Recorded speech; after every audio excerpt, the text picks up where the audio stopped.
Welcome back to the Realistic Cattle Ranch Challenge on Sunshine Forest. I'm BP, and it's time to get to work.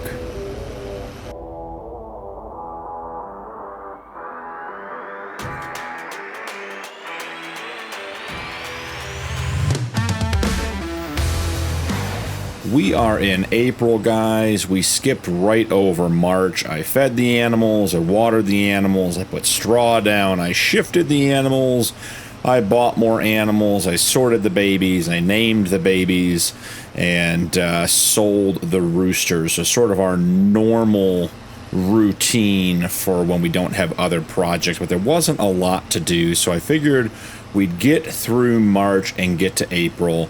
So this morning I got up, I fed all the animals, watered, shifted all the animals, named all the babies, etc., etc., because we have a lot to do today. So first off, our two grass fields are ready to go, and I think I've come up with a plan for how we're going to not only continue feeding our animals, but also how we're going to make some additional money. So the plan I have right now is as follows. This grass field 1, which is our big field, is going to get an expansion further down behind us. After we get the cut, we'll get the plow out and we'll plow that up and we'll plant it with grass and everything else. And this is going to become our hay field. So every time we cut this, we're just going to make hay out of it. And then our other grass field, field 2, is going to be 100% committed to silage. And we're going to make silage whether we need it or not. And I'm not quite sure how much we're going to need. Certainly more, every month as we have more heifers and cows in our birthing barn that need the TMR, which is what we use the silage for. Compared to the hay, which is what we feed all the other animals. But we're going to make silage, and when we just have too much silage, we're going to start selling silage wherever the price is best. So it's sort of a long-term investment strategy. We're not going to make money this month on it, and certainly I think we need to get a couple of cuts of silage under our belt and get those all set and squared away, because we don't want to be selling silage that we're going to need for food. So we have to be a little bit careful just not to get overzealous and sell, but we're going to get that done. We also need to go up to the shop and buy our cattle for today. There are a number of items in the sale that I think we're going to be picking up. I think it's another shopping spree type episode for us. So have some things to go up there and get and bring back once we get the grass cut and everything else done. So going to continue cutting this grass. We're going to keep working on our hay and silage production. I have the other field to cut as well. So I will check in with you guys when both the grass fields are done being cut and we're at either the baling or the collecting stage, because we haven't used our new bale trailer yet. I'm excited to use it. We bought it right after the last grass cut going into winter, and then our grass just didn't grow for several months, which, is the way it works. So I'm excited to see how that works. So I will check back in with you guys in just a minute when we have some progress made on our grass fields and we are ready to move on to the next task. I'll see you guys in a sec.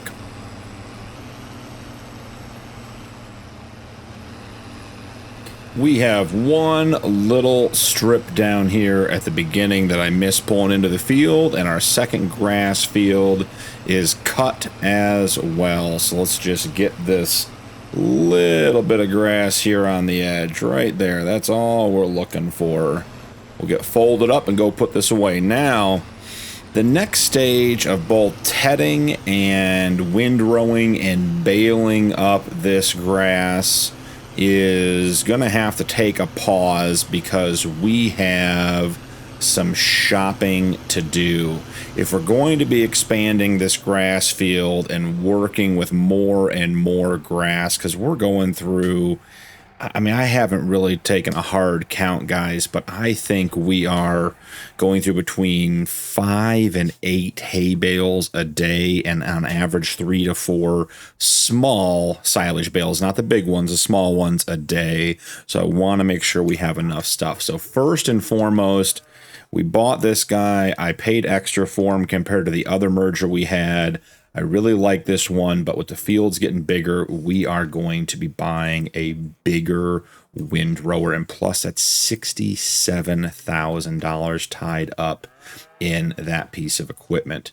We also are going to be getting rid of our tedder. It has served us well, but it is time to upgrade to something bigger. We are going to be pushing in on, see, there's $13,000. We're going to be pushing in on 200 cattle here soon, and I think even though our goal is only to have 300 cattle, we only need 300 cattle to complete the challenge. I think we're going to be a lot above that to make the money we need to make. So I'm trying to prepare for the future and getting us where we need to be. So let's grab the trailer and let's head up to the shop, and we have a bunch of sale items with our name on them. We're going to go up and grab them. I will see you guys up at the shop in just a moment. Here we are pulling into the shop to get our new equipment, and guys, we have a bunch of it. So let's see, 134,000. Hopefully that's enough money. So going into the sale, first and foremost, we're going to grab this guy because we can replace our existing sprayer with this guy and save some money. So we'll jump over here and we will look at our 2 sprayers, and the one that is worth twice as much, we will sell. So that is item number 1 in the sale that we need to pick up. Item number 2, guys, we are going to be picking up a new tedder. So this is a 17-meter tedder. This is going to ted a lot of grass for us. So we are grabbing this. We're leaving it teal. It's so ugly it might be decent looking, but it's definitely a color that is not one that I would have picked, but we're going to use it. We're going to enjoy it. So the new 17-meter tedder coming home with us today to make a bunch of grass into hay. Next on the agenda, guys, I asked for a bigger truck. The silver 6500 came through in the 400 horsepower variant. I like the pickup truck look. I guess we could try for, we definitely don't want a box body. We could try for a flatbed. I'm not sure if that's worth the extra $6,000 plus. I don't know if it'll pull a gooseneck. So I think we're just going to stick with standard. The rims and tires, that's fine with me. The cabin headlight, we got a big old light bar on the front there, you guys can see, and the steps. So we got a couple of upgrades here. We have the tinted windows already. This was interesting to me. The wheel spacing, the standard wheel spacing is a $560 option, but if you go to the wider tires, which to me gives us, a wider base and less likely to tip over, drops it by $510. So we will be doing that. So 5th wheel gooseneck. Now here's the question: can we go to the flat deck or the flatbed and still have? No, see, we lose the 5th wheel. So that's what I was concerned about. We need the 5th wheel for what we're going to be doing. So 5th wheel, sorry, I keep saying 5th wheel, we need the gooseneck. It's in the fiber color, so we're all set and good to go there. I sort of like the chrome and the black look. That does look good. Obviously, rim colors, given the choice, we're going to get those. We're going to get those to black, but we have the new carbon look. That is a sharp-looking truck for $32,000. Now, guys, we are not selling the International. That's staying on the farm with us. Next up, we have the Fort forage wagon or the tipper wagon, but it also doubles as a manure wagon, and it holds 25,000 liters. So we are in good shape to get that going. Don't know if I'm in love with the color. Maybe one of the more muted. That's not too bad. We'll change the red wheels. I'm not worried about that. I like that. That's just sort of muted. We're on the ranch. We're not super flashy. We'll just make those black, make them disappear. I'm not sure about this whole crawler track option thing. Doesn't look totally legit to me, but we're getting it for free. Maybe we just go with the wheels. I don't know, guys. I think the wheels just look better. Yeah, I like that. So new manure wagon. That's going to be great. Moving right along. Got the old Dangerville trailer back again. Here we go. We have the Pottinger 14-meter Windrower. So that is going to replace the Anderson merger that we had. Has, let's see, the swath curtain we want multitasked. I'm not sure. Has extra wheels for 1,500. Seems like we're doing a lot of grass work that maybe we'd want to do that. BKTs are an extra 500. Friedsteins are not anything extra. So yeah, I think that's going to be the route we go. Just get that, and that only requires 120 horsepower, so we are still good to go. And is there anything else in the sale? I felt like that was about it. I would love to pick up this flat deck trailer for 11 grand. It'd just be a great pickup to have, and I guess technically we have a fifth wheel in the back of our new truck, but I just feel like that's not the right truck to pull this trailer. And I don't think we're quite ready to purchase a new semi-truck yet. And there isn't one in the sale, so we'll have to keep our eyes out. I did take a look at the GEA for the Plains and Prairie pack. This is a cool slurry tanker spreader. That may be on our list long term, but the problem is it requires 220 horsepower, which we just don't have. So we need to get the tedder and the windrower back first. I'm not sure we're going to be able to fit both on the trailer. So first and foremost, let's drop our trailer and get the International tucked out of the way. I'm going to be making several trips back and forth with this stuff. What I think I'm going to do is I'll make a trip and then I'll use the equipment that we get back there, and I'll probably put that on a time lapse, getting the grass work done. Man, that is a sharp looking big work truck for the ranch. So not necessarily feeling like we need the carbon wrap on it, but it came with it.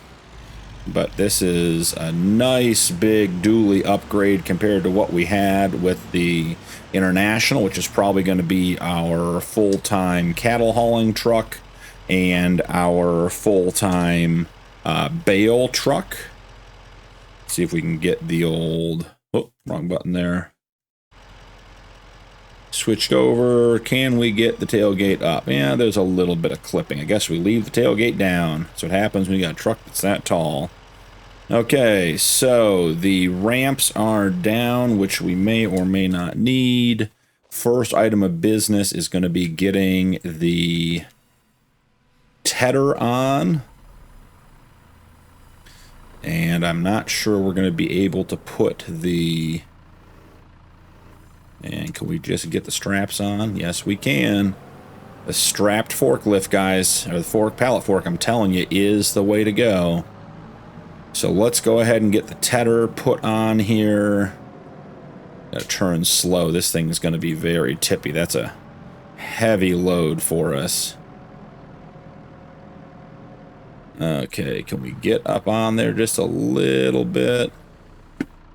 Let's see how far we want to go. We can rest that up on top. We might be able to get one more thing on here if we get that placed correctly.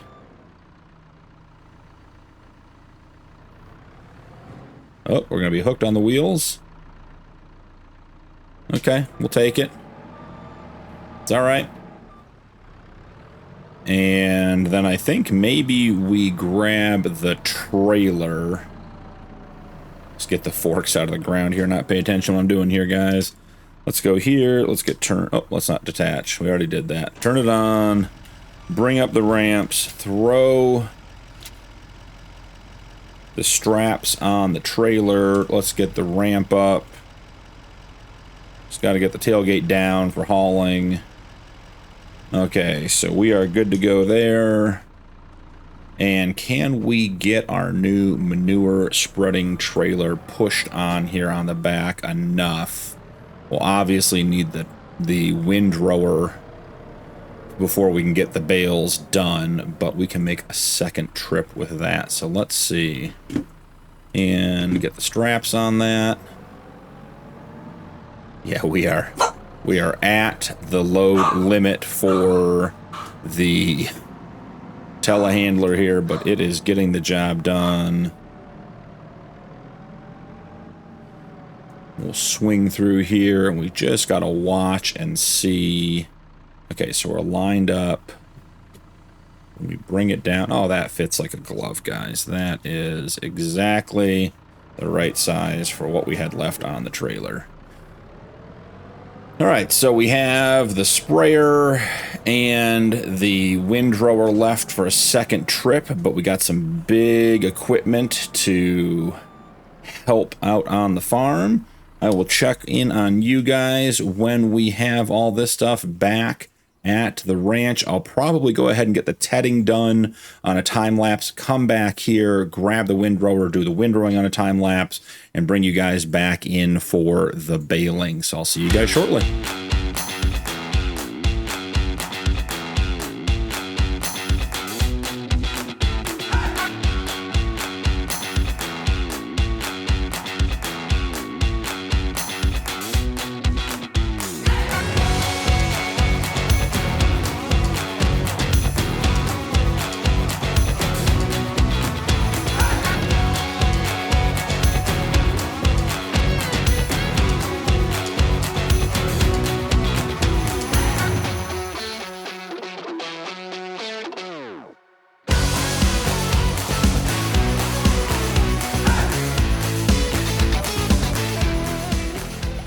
Alright guys, we're back with the final load. I decided to do it all at once.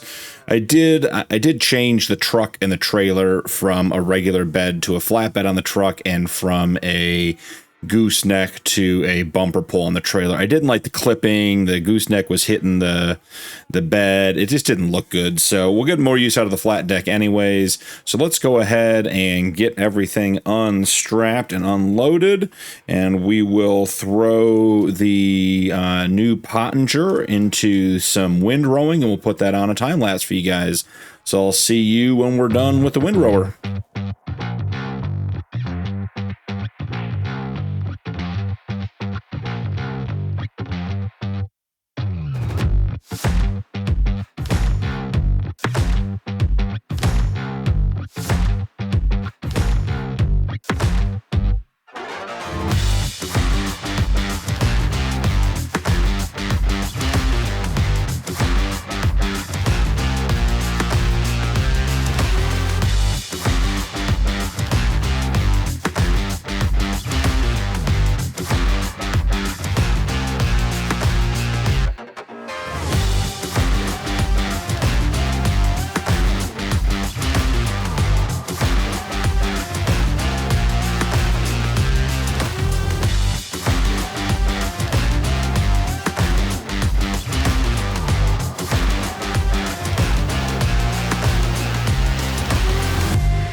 that is a wrap on the windrowing, guys. That tedder was tremendous. The windrower was great too. Super excited for our new equipment. I'm going to get all this stuff baled up between now and the next episode, and we're actually probably going to come back in April again to get this grass field planted. So we'll do a second episode with the field expansion and getting the bales collected and everything else. So that was a great episode as far as just moving the ranch along. I'm excited to have new and bigger equipment. As I said earlier, I think we're going to end up with many more than 300 cows, and I just want to make sure that keeping them fed and keeping the ranch moving doesn't turn into a huge project because our equipment isn't big enough. So I think we took a lot of steps in the right direction for that today and are all set up for the future. So thank you so much for joining me. Don't forget to drop a like and turn on notifications for more videos, and I'll see you in the next one.